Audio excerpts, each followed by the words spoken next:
I'm Larry Bauer, Chief Executive Officer of the Family Medicine Education Consortium, and we're very pleased tonight to welcome Dr. Aaron George and the faculty from and residents from Meritus Health in Hagerstown, Maryland, who will be offering this session.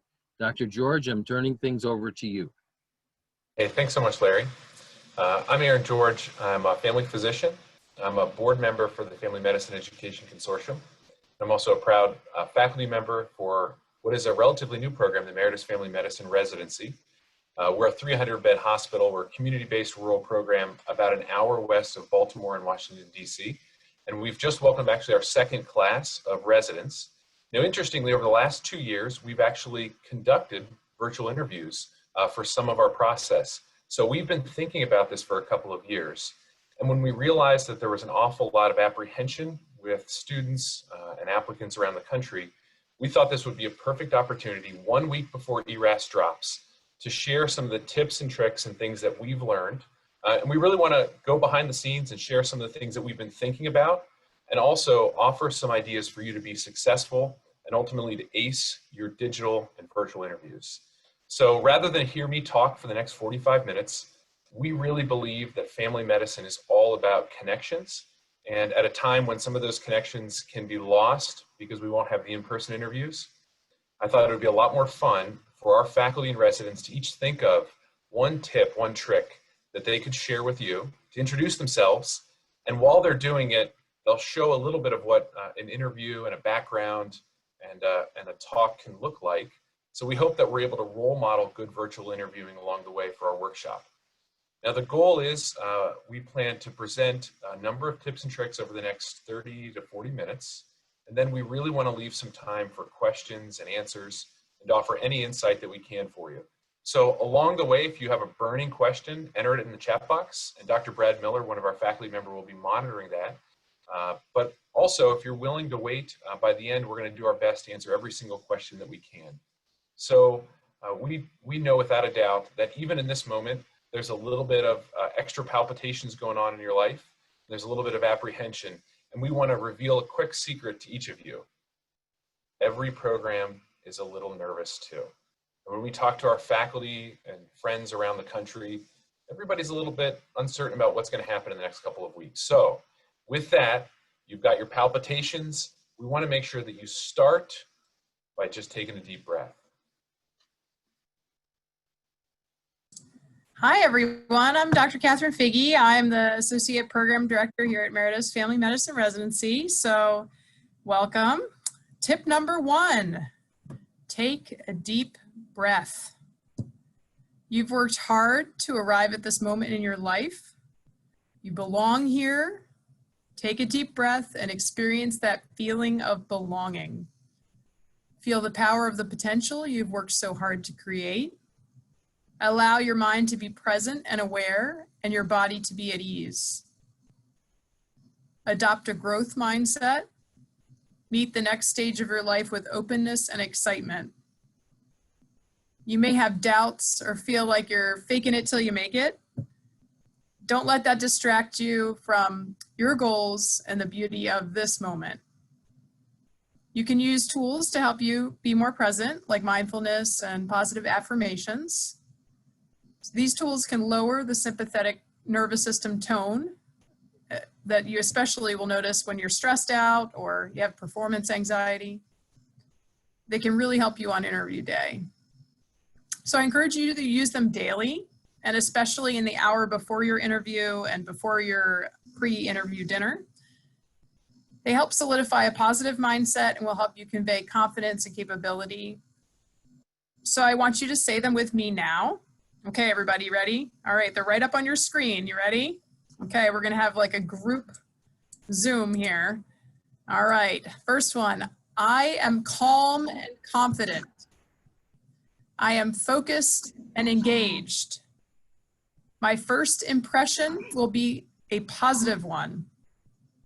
Today is my day and I am ready for this interview. I answer difficult questions with grace and ease.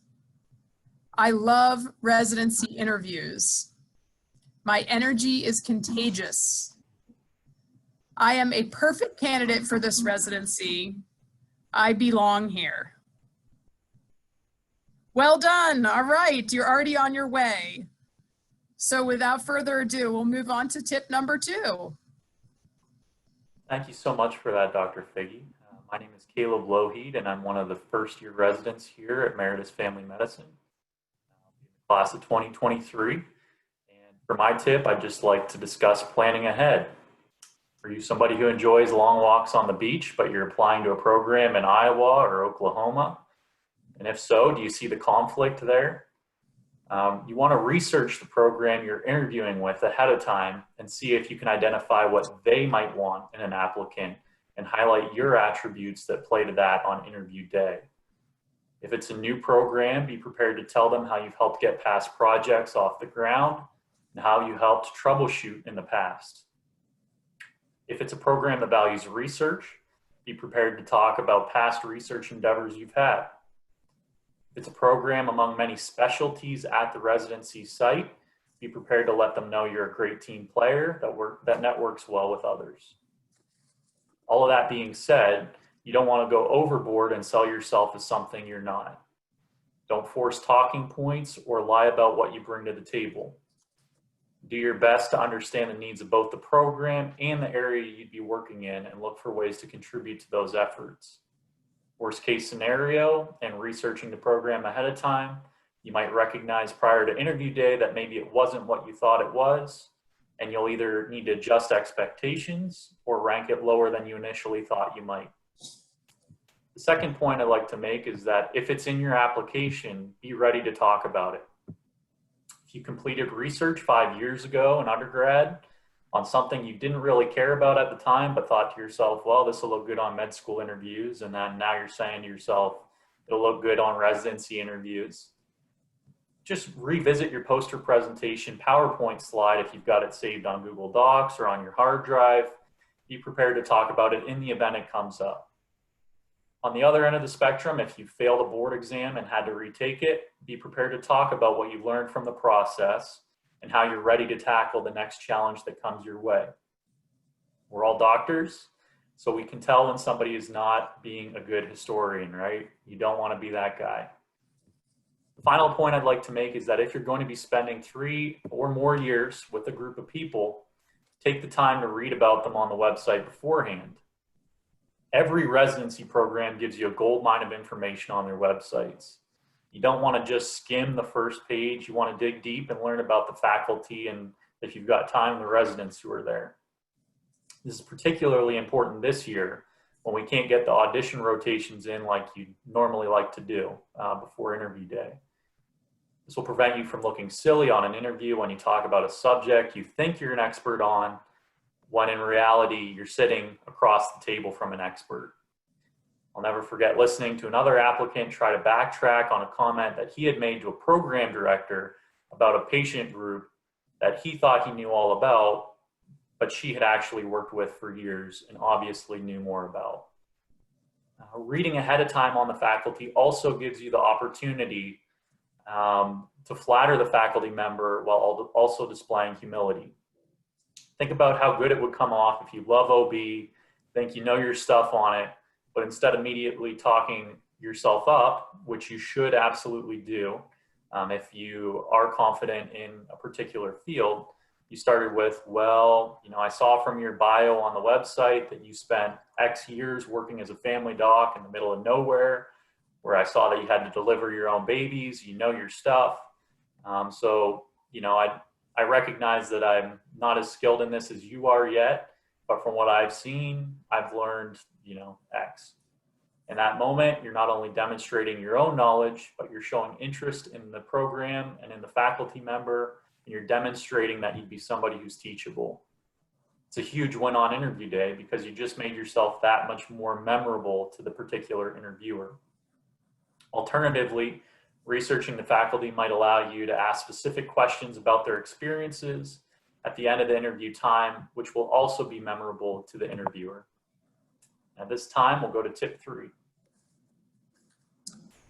My name is Obafemi Okwobi. I'm one of the faculty members at the Meritus Family Medicine Residency.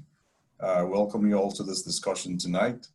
And I really want to talk about setting up your virtual environment. This is a very important part of an interview session in which you actually make it as effective as possible to put yourself forth as a strong candidate.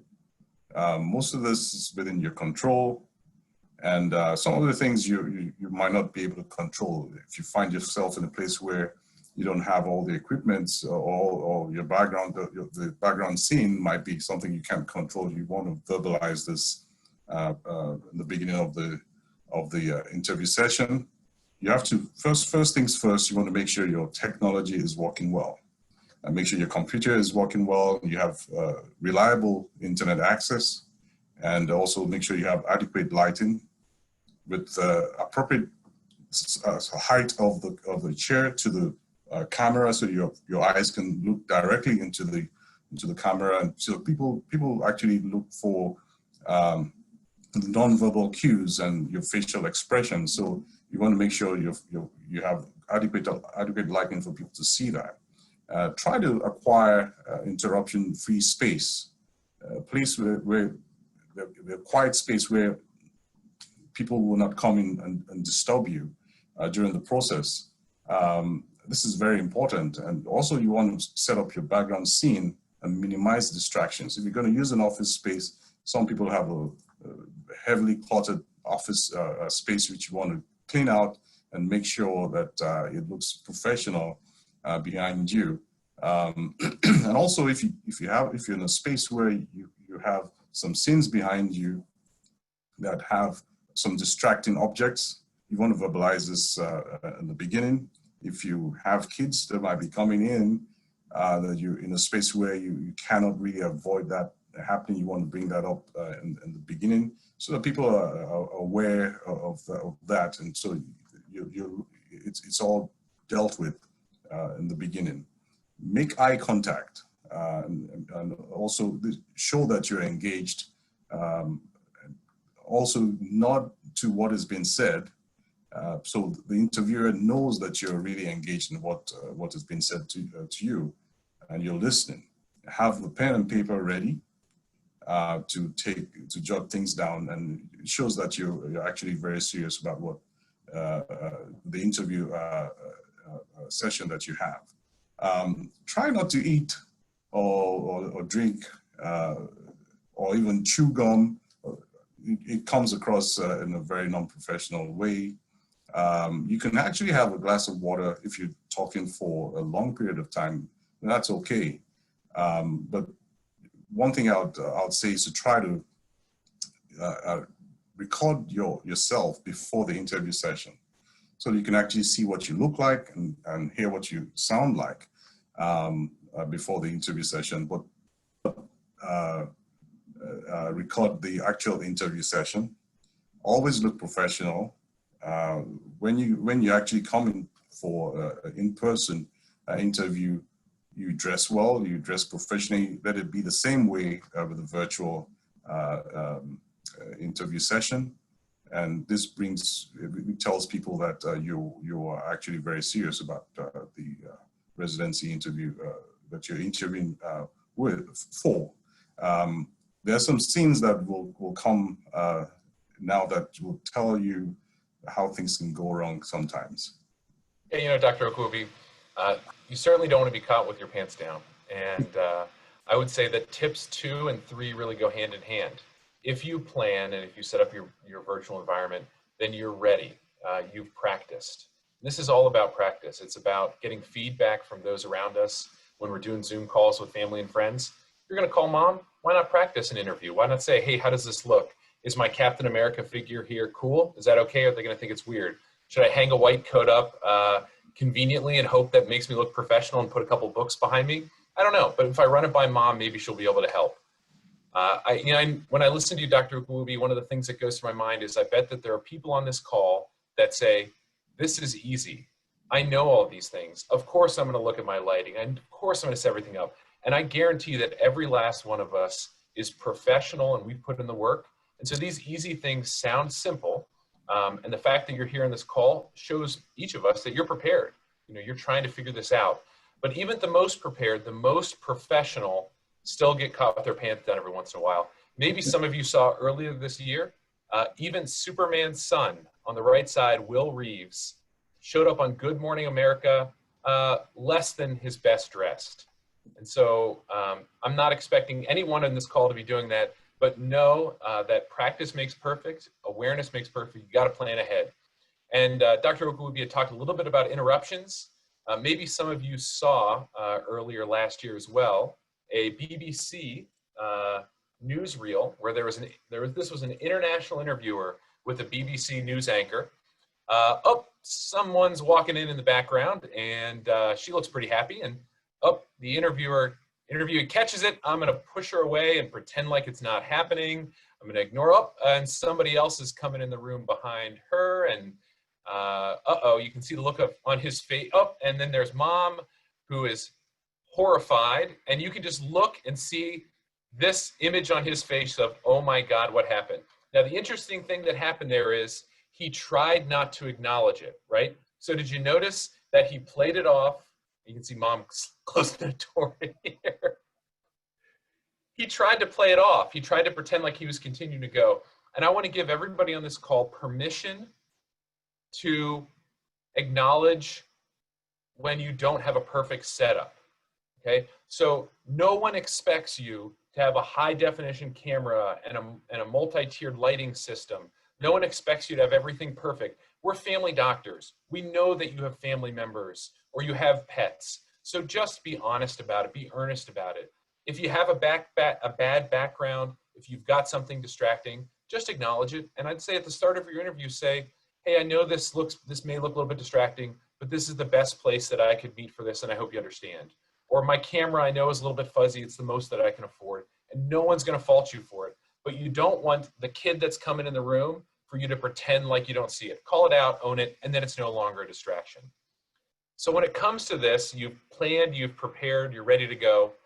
I'd love to know a little bit more about how you can make the most of your interview day.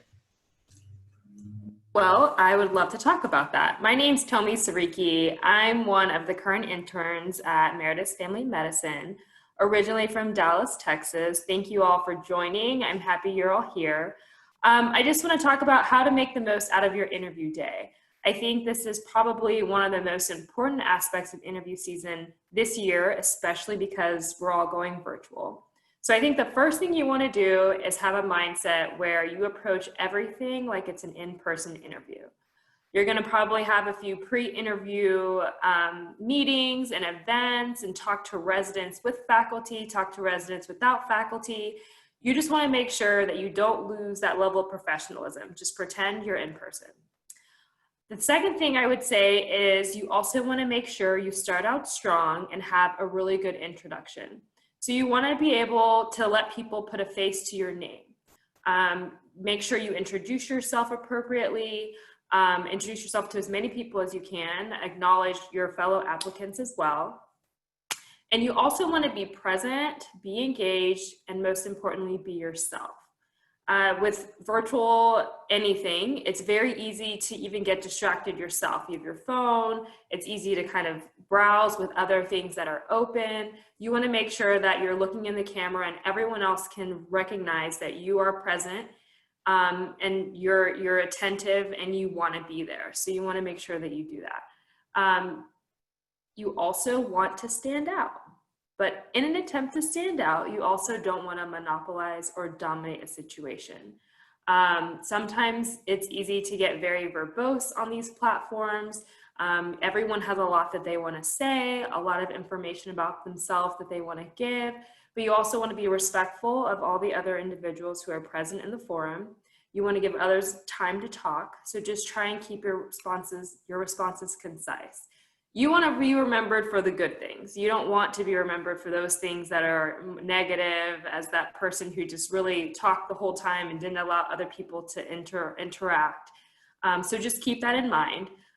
You also want to try and make connections, and that goes hand in hand with being interactive and trying to stand out. You want to connect with as many people as you can. Obviously, most importantly, the interviewers, any of the staff or faculty that might be in the forum, the other residents who were present. You want to try and engage in conversation. It's easy as well virtually to kind of stand behind the scenes and fall behind the wayside. So you want to make sure that you're finding opportunities to engage. I think that some programs are going to have forums where there's a common space where people can kind of chat and talk as they're waiting for their interviews to happen. And so those would be great opportunities to try and spark a conversation with anyone that's in that room, as opposed to just staying on your phone waiting for your turn.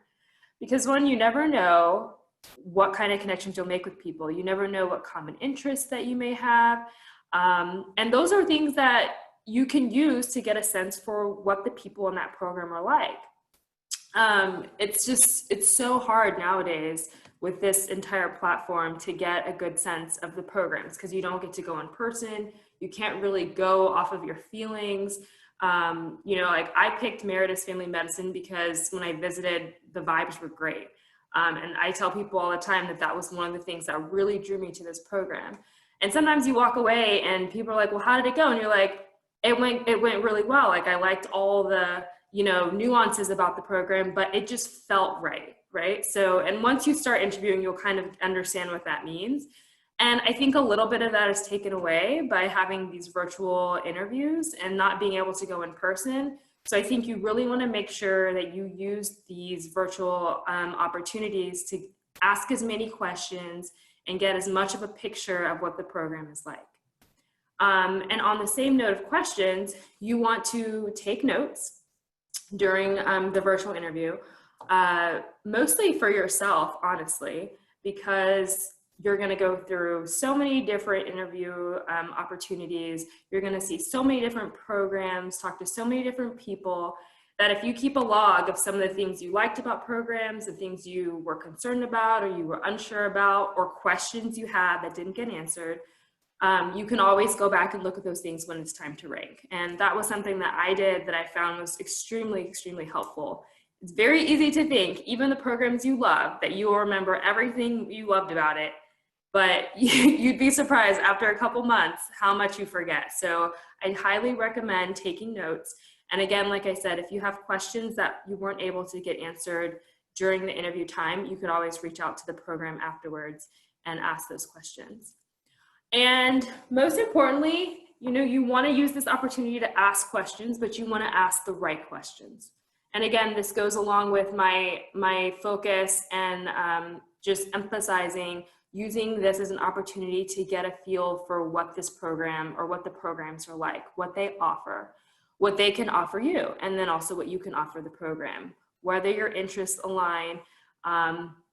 You want to find out what the program's strengths and weaknesses are. I remember I was always told that there are questions that are really great to ask the residents, and there are questions that are really great to ask program directors and faculty. And I think, discussing what the strengths and challenges of the program is really important. You can always ask about the mission, the vision, and areas of focus. You want to find out what their expectations are of residents. What kind of residents are they looking for? That's a wonderful question to ask a program director or any other faculty member. You want to find out what the support is like. Is there mentorship? You want to know what's the expected population. Is it one-sided? Is it extremely diverse? Do you see a lot of pathology? Those are things that could impact the type of practice that you plan on having. And in residency, you want to see as much as you can. So being in a place that offers a lot of diversity is always a plus. You want to find out if there are any new or anticipated changes. That goes for new programs, but that also goes for older, more established programs. There's always things that are shifting, so you always want to ask if there's anything upcoming that they may already be aware of. Call schedule is usually important. A lot of programs do their call schedules very differently. You want to find out if there's research opportunities for those of you that are interested in research, or community service. What are the things that are out there that programs are doing? I know with COVID, a lot of that stuff is halted a little bit, but you can at least get an idea of the opportunities that are there for you once things die down a little bit. You most importantly want to talk to the residents. So you want to find out what's their experience been like? Why did they choose Meritus? Do they feel like there's a good balance between work and their personal lives? Does the program support their wellness? You want to find out how residents are evaluated. Do they feel like their evaluations are handled appropriately? Are they evaluated by their fellow residents? Are they evaluated by faculty? Just what's that entire process? Because those can differ from program to program as well. Other things to talk about are finances. We're all residents. We're all not getting paid the big bucks yet. So you want to find out what's the stipend like? Are they giving you money to pay for step 3? Will they give you money for a laptop? Will they help you pay for applications? Do you get a retirement benefit? Like, those are things to think about. It seems like a long time from now, but they're definitely things that you want to think about. So ask those questions too, because those are also very important. And if you have families, that's also something to consider as well. And again, like I said, why this program? I think that that's one of the biggest questions you can ask the residents. So be sure you take the opportunities that you have, despite it being a little bit different this year, and gain as much information and get as best of a picture of the program you can. And that'll help you moving forward in choosing what place is best for you. And with that, I'm going to pass this on to Dr. Quessenberry, and he's going to talk about some interviewing best practices. Thanks, Tommy. Yeah, I'm Dr. Paul Quessenberry. I'm the program director, and we are really excited to be with you all. And I know that this is an anxious time, and for us. And I also want to reflect that this new format of doing interviewing electronically, I'm suspicious that you all are going to see a lot of interesting things happen and unfold before you as you do this electronic interviewing. So I would love to know what happens as you all traverse the interviewing circuit this year.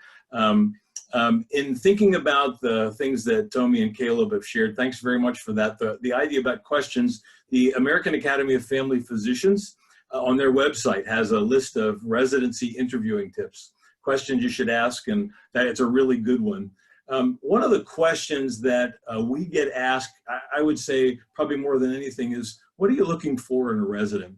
And I want to share this with you because it really is just kind of a basic mindset that I think it's one of those simple things. And this is actually from AAMC, and this is about how residency should conduct the interviewing process. So, simple answer, if you want to know what residency is looking for, you look at their mission and vision statement. So programs look at certain behaviors and values that they think are important. And they typically put those into their mission and vision statements. And so this is from the AAMC.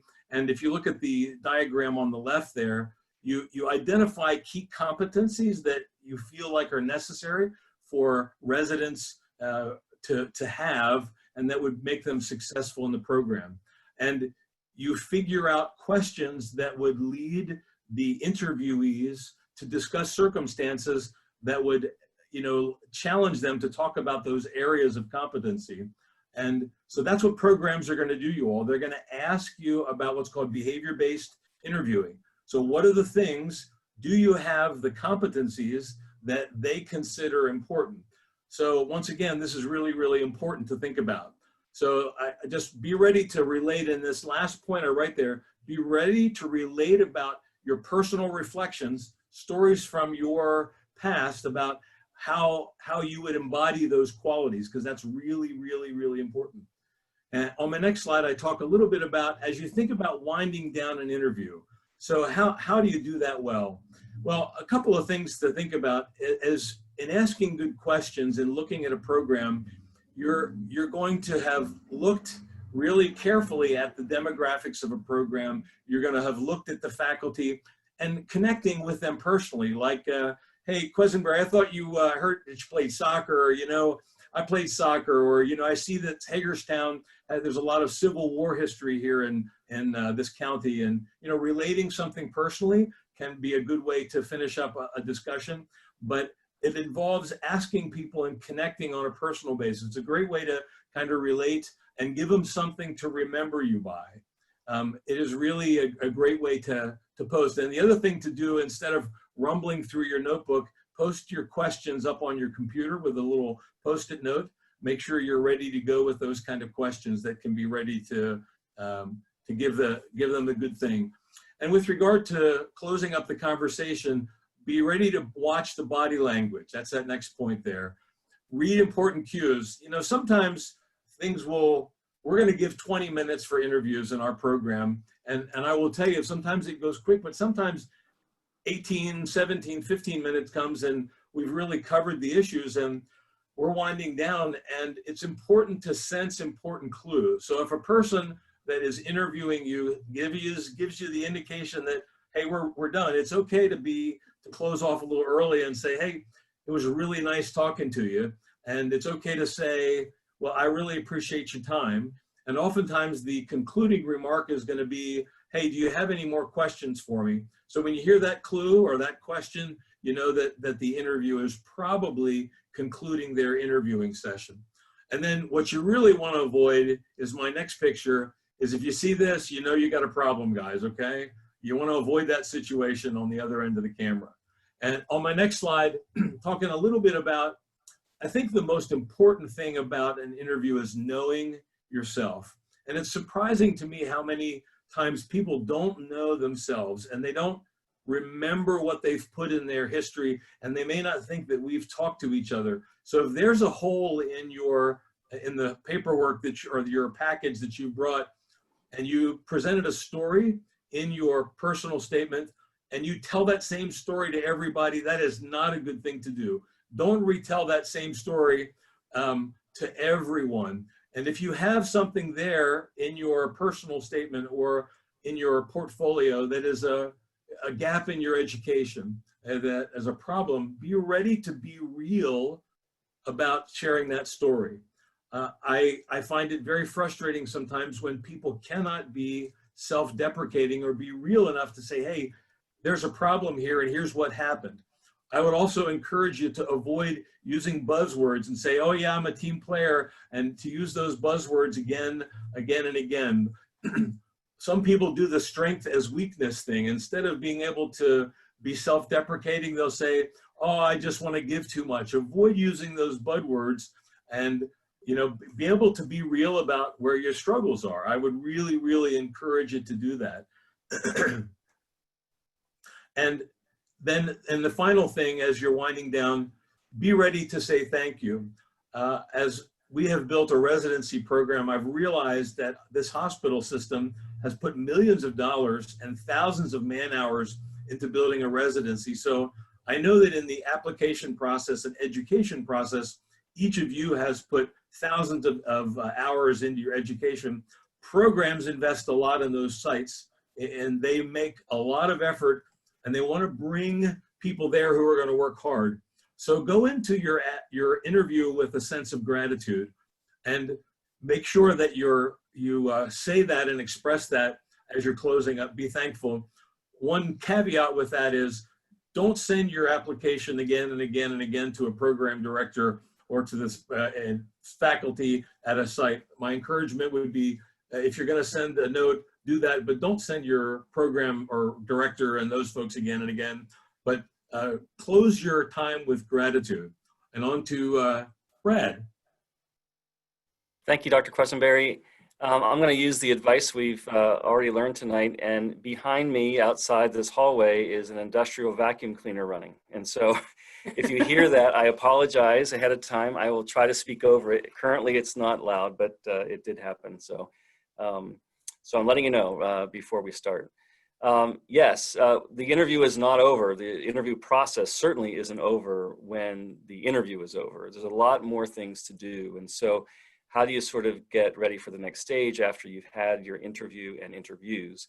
And sending a thank you note is really important. And it can be handwritten. It can be you know, on a card. It can be done by email. You want to do it within a week, though. Don't wait too long. People will forget all the details of your interview, and you want to make sure that you remind them that you had a great time and that you thank them for their time. Sometimes people send it right to the program director and say, you know, can you please let the folks that I interviewed with know that I'm really grateful for the time. Some people send it to every single person that they interviewed with, and that's a lot of work. It's not necessary, perhaps, but if that's important to you, then you can certainly do it. Some folks send it to the program coordinator and ask them to distribute it as well. So The important piece is that you need to make sure that you do that. The next thing is really to, we've talked about this already a couple of times, is to make notes. And as soon as that interview is over, the next day or that evening when you're preparing for your next interview, perhaps, write stuff down. Create a process to write down details, because you'll be surprised how things sort of all get muddy after a while, and they run together, and programs may seem similar. So it's important to keep the details intact. And at the very end, you'll be making a comparison perhaps of different places. And so writing that stuff down while it's fresh in your head is really important. It's okay to ask questions afterwards. You're going to forget things like, oh gosh, I forgot to ask this question. You may have many questions. What I urge you to do is write them all in one email, not send several different emails over several different days or weeks of time.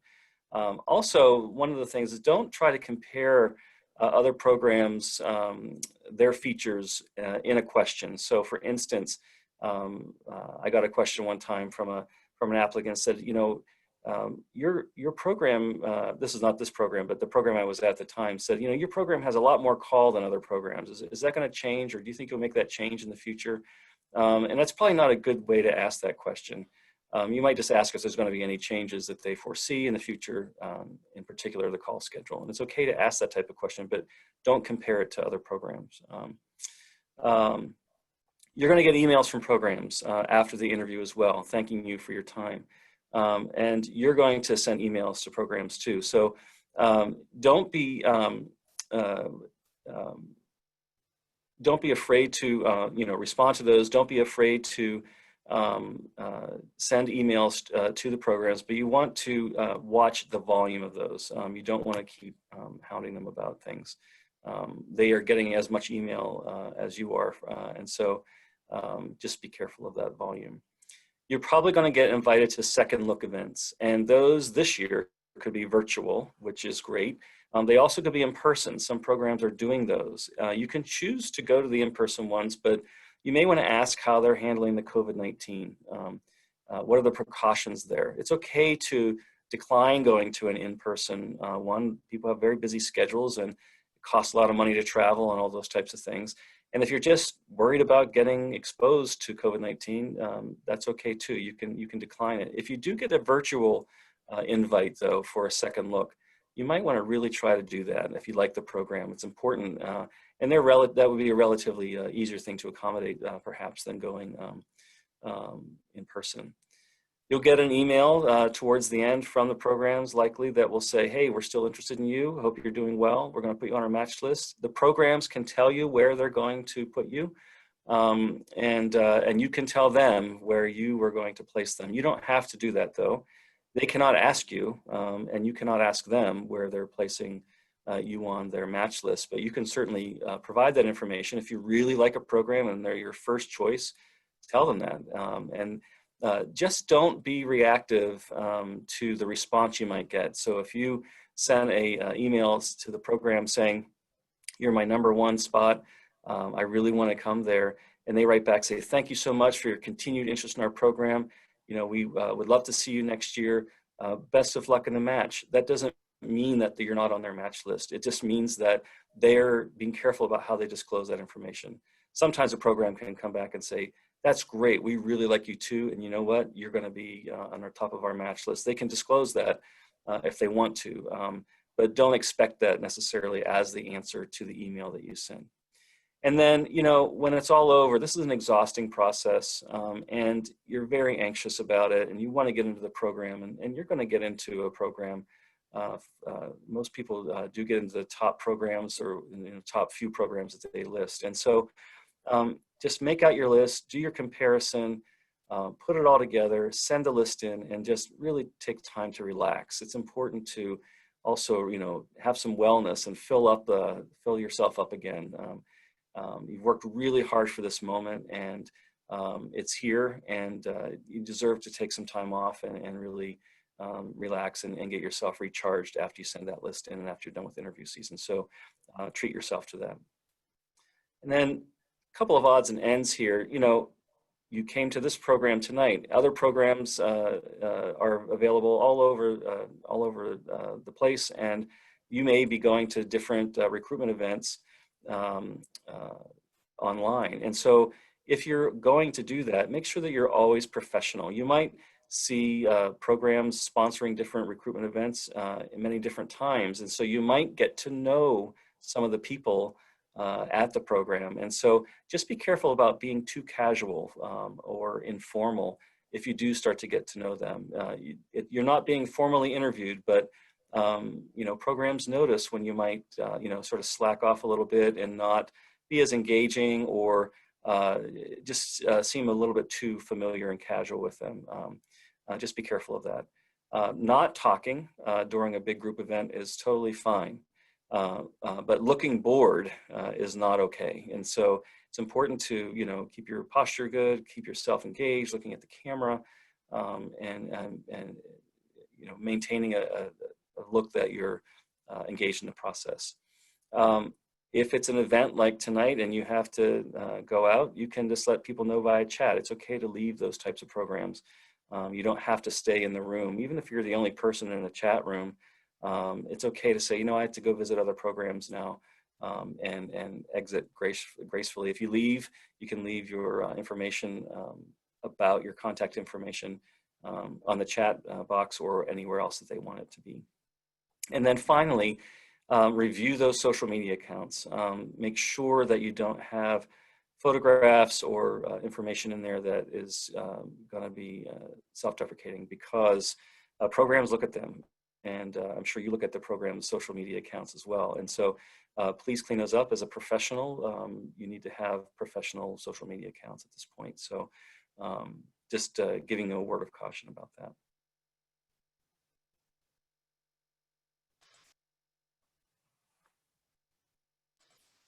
Hey, Brad, thanks so much. Ultimately, we really believe that family medicine is all about family. And so tonight we were happy to share ours with you, and also to talk a little bit more about these tips and tricks. And we know we went by pretty quickly. This was a lot of content to cover in a little bit of time. So I know Larry recorded tonight's session, and we would encourage you to consider, if you'd like to go back, Larry said he'd be willing to share this on the website.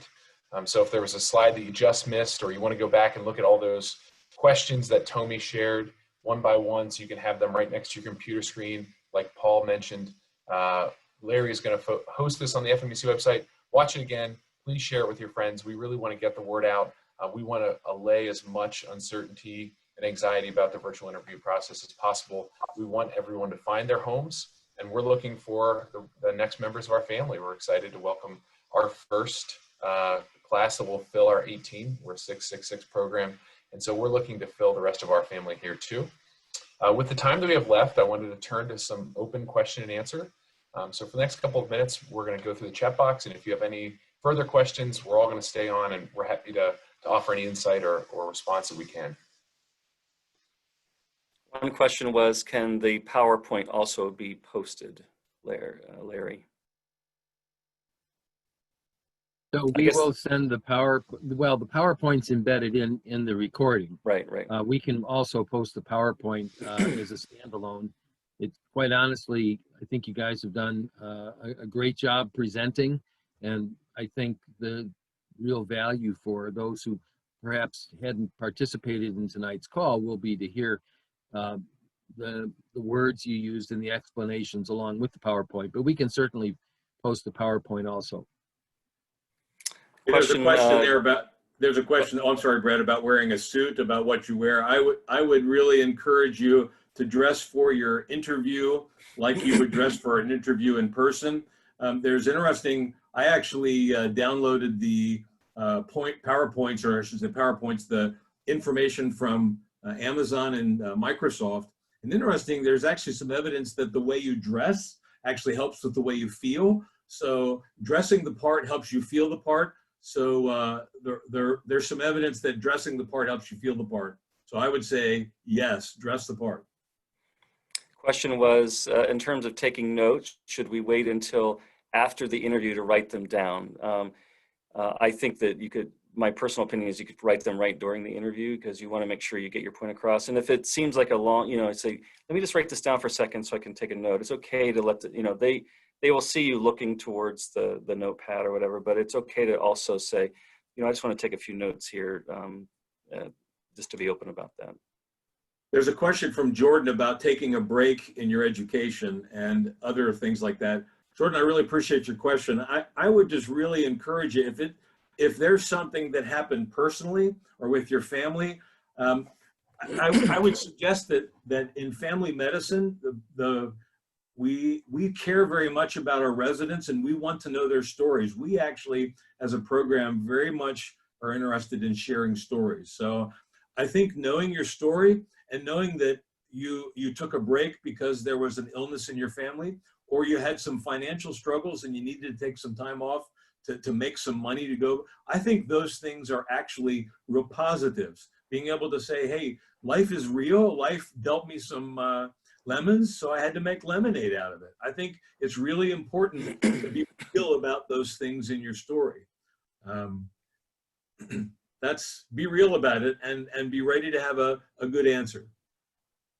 Hopefully that answers you. One of the other folks may want to answer this one. The question is, if we've been attending a lot of programs and meetings, and so much of the, there's been a lot of things that have been discussed by a program throughout those meetings, how can you ask something that doesn't seem repetitive? I don't know if somebody wants to answer that question. This is Aaron. I'm happy to share that one of the anxieties that I've heard coming out of a number of the virtual recruitment fairs over the last couple of months is this misunderstanding of how much face time do I need with the program? How do I keep asking questions to show that I'm interested? And I've even heard stories of applicants staying in these virtual booths for 3 and 4 hours with one program just because they were so apprehensive that if I leave, then maybe it will look like I'm not interested. And I would just offer that I think being here, participating, having your face at the recruitment fairs is usually going to be really valuable for every program. Having them aware of your contact information is important. Of course, you want to make those personal connections, so asking a couple of key questions and being engaged, but don't feel obligated to stay for a long period of time. And certainly, as Paul touched on a little bit before, it's not a great idea to go fishing for just more and more questions. Sometimes it can become obvious when someone's just rooting around and trying to ask more questions just to extend the time. And so being present, being there, sharing your contact information, and making those connections be important, but don't feel like you have to overdo it. So if you're at a point where you're trying to pretend or make up new questions, you've probably gone far enough. The other thing is, if you were at an event and you talked to the program director and asked questions, it was unlikely, because the program director for events may not be taking notes of all the questions and everything. And it's okay. On the interview day is the interview day. And so if you asked a question, a month ago at a residency fair, the program director is likely not to remember that detail. And it's okay to, ask the questions on the interview day that are the most important. And so there may be some repetition there. And believe me, I don't think that we would remember all that detail. It's really about the interview day itself, asking the repetitive questions. There's an interesting question on there, Brad, about what interview program should be downloading, and that's a really interesting thing to ask. I would really encourage each of you, because there are going to be lots of different formats to use.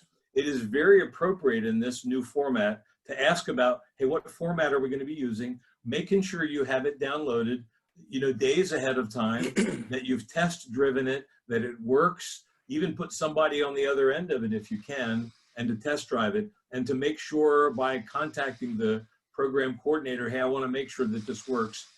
Along with that, I would also say, part of the interviewing team is a program coordinator. And so we've had some times where people don't think that our residency coordinator and administrator are part of the interviewing team, and they give them brusque emails and they blow them off. And that is a huge mistake, you all. Our program coordinators and administrators are a huge part of the team. So make sure that you are professional and kind and courteous in all of your communication. But it is very appropriate to ask about formats, getting that lined up ahead of time. We also And then, oh, go ahead. I was just going to say, and along those lines, if you're curious about who to send your responses to, especially like during match, you're coming up to your match and rank order list, you cannot go wrong by contacting the program coordinator. So the program coordinator is intricately involved in this process. The residents may or may not be involved at all, and it's unlikely they've actually reviewed your application in its entirety. The program director may be at times a little too busy. So I would say, you know, if you have to connect with someone, it'd be the program coordinator first, then maybe the program director or another faculty member that you really connected well with during the interview. And you can feel free to contact the residents if they've given you their information, but don't always expect that information to get back to the people who are actually putting the rank order list together at the program. Sorry, Tommy, go ahead. Oh, no, it's okay. So we had missed a question kind of further up that was about preference for email versus handwritten thank you notes. And like Dr. Miller had said, you could go either way. I always think that there's something nice about handwriting a note, but if you have really bad handwriting, I would just send an email. I would also recommend sending the email to, like they've mentioned previously, the program coordinator. And especially if you send postal mail, I would put the program coordinator's name on there as well. And they're usually really good about getting that to the faculty members of program directors and letting them know that someone has sent a thank you card. So those are just something to consider. Hey, there's two questions that kind of relate to each other about personal reasons and relating that. I will just tell you, and I've actually talked to other program directors about this at a recent conference I was at. I would really stress to you all, it is essential in the residency setting that you know yourself and you are ready to be able to reflect about personal things. So there's a question about you know, introductions and tell us about yourself. So when I ask that question, I'm not really just trying to make small talk. I'm watching to see how you relate to yourself. Are you making eye contact? Are you going to connect? Because that tells me about how you're going to connect with fellow residents. That tells me about how engaging you're going to be with patients. I'm thinking about this person as a care provider. So the questions aren't just about the questions. The questions are about who you are as a person, how you relate, and realizing that the most important thing in family medicine is being able to love people and make relationships and give them good care. That's what it's about. So every question is really about, is this person going to make a good teammate for the rest of the people here? So that chit chat is not just, that's a really important part of who you are and what's meaningful. And if you've got something great in your past, if you were like Dr. Faggy, a semi-pro rugby player, man, you talk about it. You tell your story. Telling your story in family medicine is a beautiful thing. And I just watch my fellow faculty members smile there. Knowing who you are and telling your story and the ups and downs is a really beautiful thing in a residency setting, and be ready to share it. Another point, sort of dovetailing into that, was a question about, you know, person had a classmates there saying, you know, don't tell them that you took time off to have a personal reason, use something else. And again, just sort of reiterating what Dr. Questenberry just said, you know, if you needed a personal reason, if you wanted to travel and you've always wanted to do something, and you know, that's enriching your story. We've had people say, you know, I really had depression after the second year and I needed to take some time off before I got back into the third year. And it's okay to disclose that information. It shows character, it shows, you know, your strength, your resiliency, your self-care, all those types of things. And so I don't think it's not telling the truth is not necessarily the right way to do it. We actually prefer, you know, us as a program actually prefer folks who have kind of come to that edge and recognized where their boundaries are, recognized the times that they need to take care of themselves or take care of their family, because we know that they know themselves because of that. And so there's not really anything that residency is going to throw at them that they're going to be surprised by.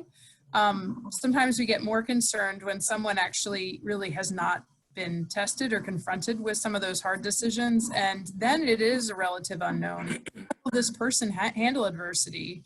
you know, what will happen if, you know, they're confronted with a difficult patient situation, or, you know, one of their loved one passes away during the, you know, the residency.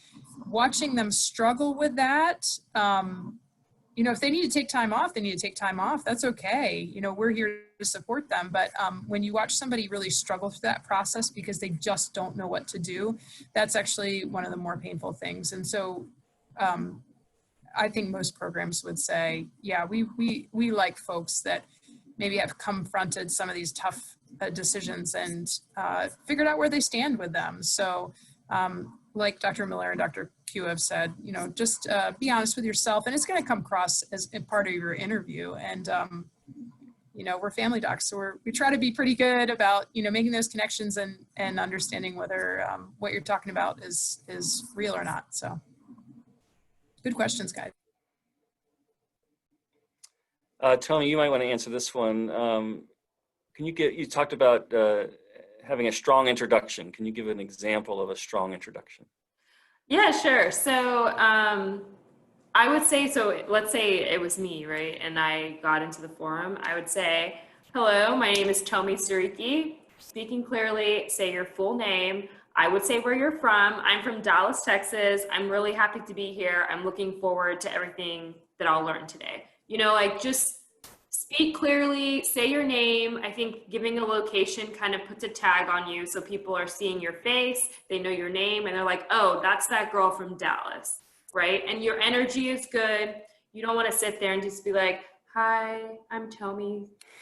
Nice to meet everybody. And, you know, it's just like not, don't seem as engaged. You know, you want to, I'm always big about first and last name. You want to give first name and last name, and then try and give something that will tag you, you know, and they'll remember you by. So for me, let's say it's my location. I think it's just a lot about energy and just being present. Hopefully if you have a connection to the area too, that might be a good time for you just to state that connection and help build a bridge there right from the onset where, oh, you grew up down the road here, you know what's here already. So that kind of thing can be helpful too. Yeah, that's so true.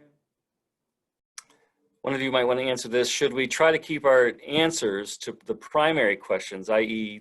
Tell me about yourself or why family medicine, to under a certain time frame, like a minute or so? Well, I think somebody should tell the presidential debates that first. I wasn't sure, you know, if your goal is to pivot and not answer any question, but also run over and interrupt the moderator, then you should be in a presidential debate, not interviewing for family medicine. So I would definitely say, try to answer the question directly. And if you go off on a tangent and you do it with passion, you know, own it and just say, gosh, I know you'd asked about this, but I really have got to tell you this other story that's related. And I think it's important that you hear it. But yeah, so keep it tight and answer the primary question. But, you know, we're family docs. We're used to sitting talking to patients for 15 minutes longer than we're scheduled for, and we're used to hearing tangential stories. So just be earnest about it and share your passion. I think that's the most important. And along with that, I would say there are people who never answer the question that you give them, and that is really not a good thing to do. So it is okay, you all, in an interview to pause, to take 30 seconds and to reflect. It is very appropriate to stop and say, you know, I really need to think, or even to say, hey, could we come back to that? I mean, it is really appropriate to pause and to ask or ask a clarifying question. But whatever you do, answer the question. You know, in reference to the current debate, it's a bad idea to not answer the question. So yeah, definitely answer the question. Talking about the vice presidential debate now. Dodging question. You also want to make sure you're not rambling. So just be cognizant of that. Sometimes too, when people get nervous or anxious, or let's say the question they got is they caught them off guard. Like Dr. Quessenberry said, it's sometimes taking a deep breath and just taking a second to reflect helps, but you just don't want to come off as rambling either. And whatever you do, don't go back to that same, oh, I'm sorry. You don't want to go back to that same old story that you've told everyone. Please don't do that. Question was, how would you recommend letting a program know you have a connection to the area? on your ERAS profile, in an email to the program coordinator, or wait until the day of your interview? I would say for that, I would, if you're going to do one of these virtual events beforehand, like it's been said several times, we are kind of taking note of who attends these things. And, if you're interacting with us, you can certainly let us know then, hey, I grew up in the area, that kind of thing. But then, I would, you don't want to be too forceful with like, hey, this is my town, I want to be back here, make it happen. But you can certainly let them know, during the interview day. And then if you feel like you established a connection with any of the faculty, just reiterate that with your thank you email. Would be a bad idea. Yeah, that's another important thing for everyone listening to understand, is that the reason that health systems build residencies is to increase their local primary care workforce. So, I mean, that's just one of those other givens. And so we've been tasked with finding people who will stay in the area. Now, I'm not going to tell Tommy and Caleb, you guys got to stay here, but we do have some preference for people who have ties to the area. And so you all have to know that. Please don't force it. If you don't have any, if you're like Tommy and you're from Dallas and you don't have any connections to Western Maryland, don't force it, because Tommy's a rock star and all. But if you don't have connections, that's fine. But if you have connections, if you have family, if you've grown up in the area, it's a really, really great thing to say, hey, I grew up in this area, I have an uncle, I would love.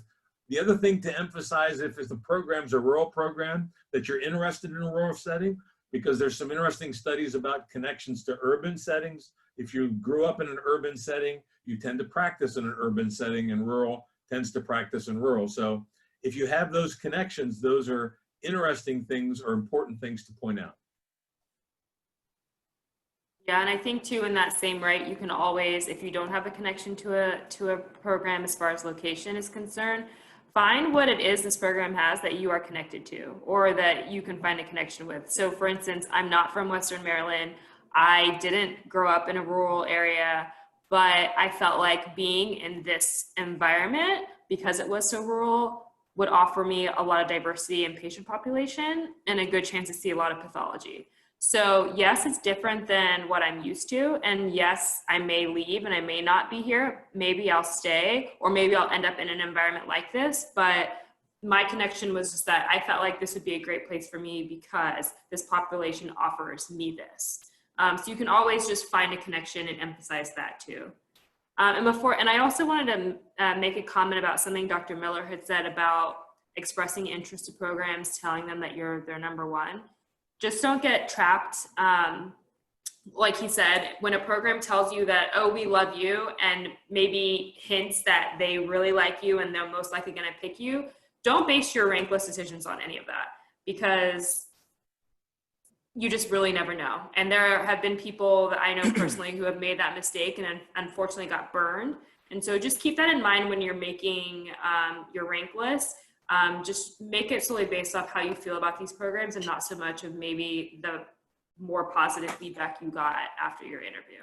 And on the same note, don't tell a program where you put them. If they're not your number one, don't tell 4 programs that they're your number one program. If it's truly your number one program, you can disclose it. You don't have to.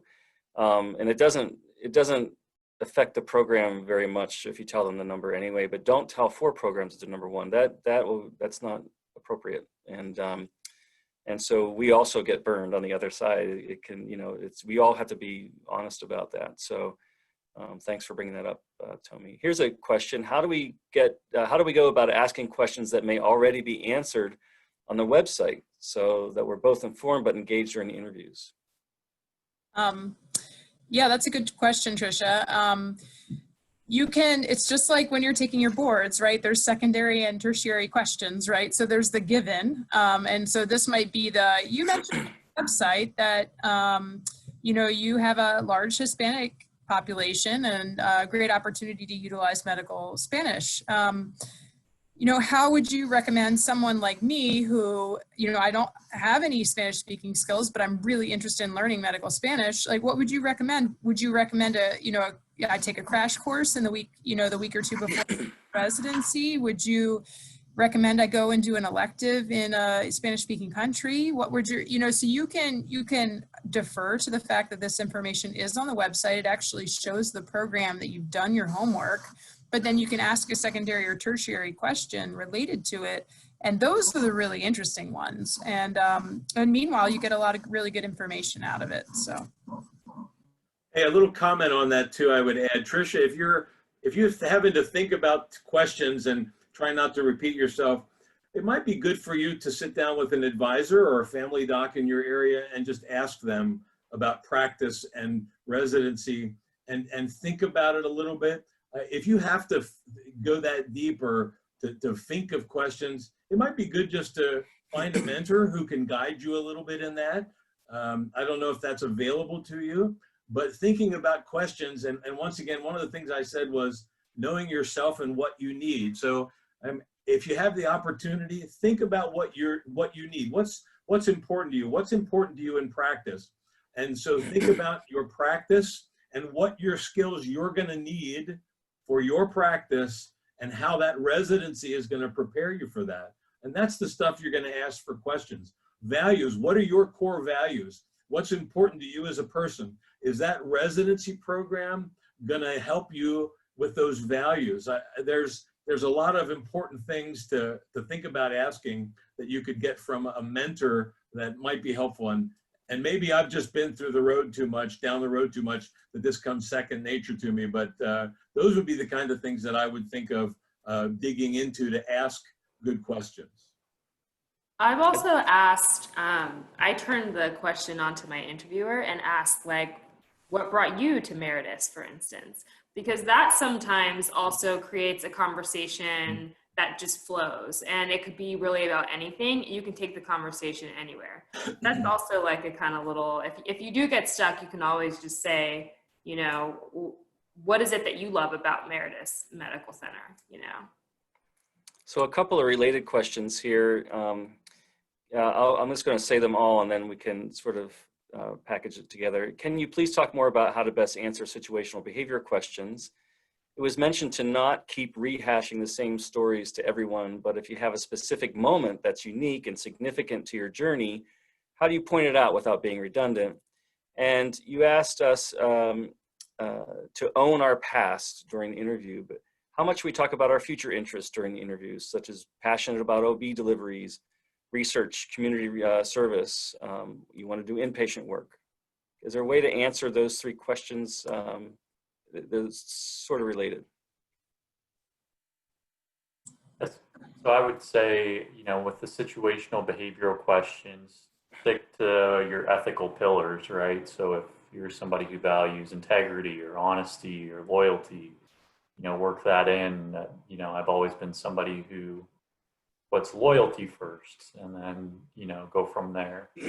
As far as talking about future interest during the interview, this is where doing your research ahead of time pays off. If I know that the first person I'm interviewing with during the day is Dr. Figge, and I know from her bio that she's really big on OB, then that would be the time to demonstrate, hey, I'm somebody who's really interested when I'm done with residency, practicing in a rural area, doing OB. That's where you kind of tie in that research you did beforehand with who you're sitting across from in the room. So, I know Dr. Miller loves addiction medicine. That was big for me. So making sure that I get that across and convey that, is important to do. And then as far as I'm not being redundant, I'm going to pass that one off. Well, I think kind of what you said, though, speaks to also rehashing. So if you do some of your research and you do have an idea of interests that faculty have, and if those things do align with some of the things that you're interested in, then you can choose to talk about your OB interests when you sit down with Dr. Figge. If you have an interest in, practicing broad scope family medicine, you can talk to Dr. Quessenberry about that. So maybe pseudo planning when you can bring those items up. It's also a tool, something you could try. Question here. Go Oh, I'm ahead. sorry, Brad. They're about personal situational behavioral questions. So that AAFP, actually, Tomi's list was good. The AAFP has a website about interview tips. It has, one of those questions that is going to be asked to you in many of your interviews is, people ask about what are your strengths? People ask about what are your weaknesses? And being able to answer that question with integrity. So every one of you should think about, so what do you struggle with? And have the integrity to say, this is what I struggle with, and be real about it. And that's how you answer a personal, think about an episode of conflict. Think about some difficulty that you've had with a patient. Think about difficult circumstances and be able to share about struggles that you've had in a real way. So that's how you answer it. And it goes to answer the question of, have you thought about life? Have you reflected? And it also tells us a lot about your personal wellness practice and how you'll relate to patients and to each other. So I would just take some time, that AAFP website and Tomi's questions, to reflect about how you would answer those questions in a meaningful way. And somebody says something about humor. We love humor, man. Humor is a beautiful thing. It's an excellent thing to introduce and to use it well. That is a beautiful thing. A really honest note, we've also noticed that extroverts are very much favored by the interview process, and it's a real problem. And I'd say that because it's just the way it is. Somebody who's quick on their feet can talk and use humor. So knowing that about yourself and being able to say that and own it and be comfortable with those moments of silence, that's okay. But you should also read the room, right? So social cues, just try and gauge how your humor might be received. So just be careful, I would say. So as we wind down and have about 2.5 minutes left, I thought this was the perfect time to re-engage the idea of social cues, both looking at the watch and making sure that you're paying attention to faces. So I've been scanning the faces of folks here, and I'm so happy to see bright, engaged, energized people. I love looking at this. I'm actually thinking, is anyone here taking these tips and using them real time? This has been a wonderful opportunity to connect with each of you. It doesn't end here. We plan to have further sessions. We'll be live streaming some of our didactic sessions. And so for those of you, please get in touch with our residency coordinator, Jean.Gross. That's JEAN.GROSS @meritushealth.com. Please get in touch with our program coordinator, Jean, if you'd like to just make sure you're on our contact list. We're going to live stream some sessions. We're going to have some sessions with residents. And then, of course, we look forward to receiving all your applications. And regardless of where you land, know that the world of family medicine is a small place.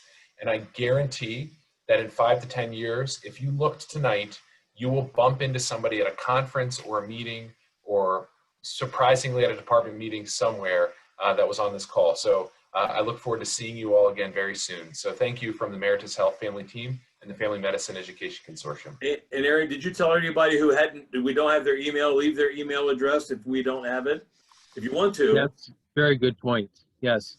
And I'd like to offer a couple other comments, kind of mundane things, but important nonetheless. I have heard feedback from residency directors and from the IT platforms that they'll be using in the virtual interviews.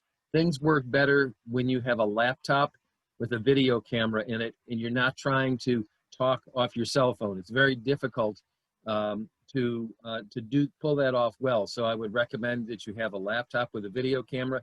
Make sure the battery is fully charged. If you don't have it plugged in, small thing, but you don't want your computer to go down in the middle of the interview.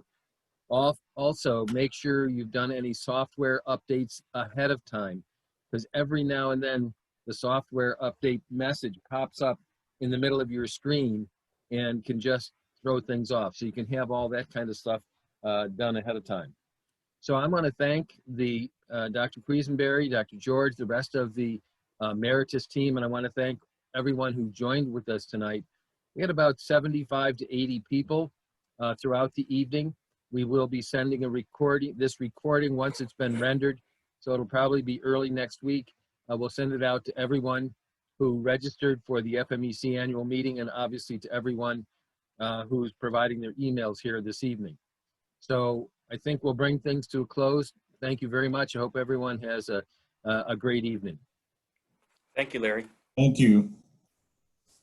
And I'll Thanks. keep this open for a few minutes. If people, I see a number of email addresses coming in, I'll keep this Yeah. open for a few more minutes so people can populate that. And Larry, we have a handout that we prepared as well, so we'll make sure we get you that. Okay, great.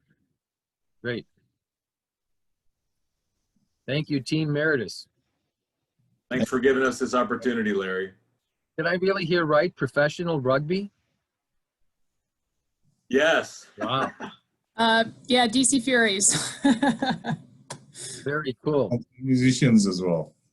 So I always thought field hockey, anything where you give people sticks so they can whack at each other, and every time you with rugby, man, y'all are crazy.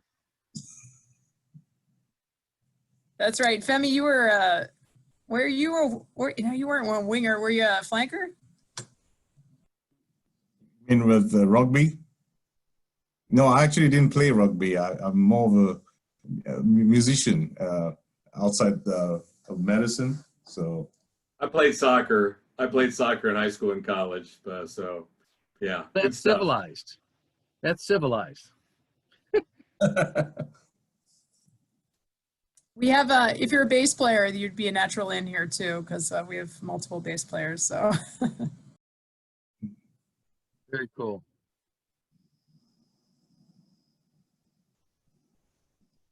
So we've still got a few more email addresses coming in. Yep. Last call.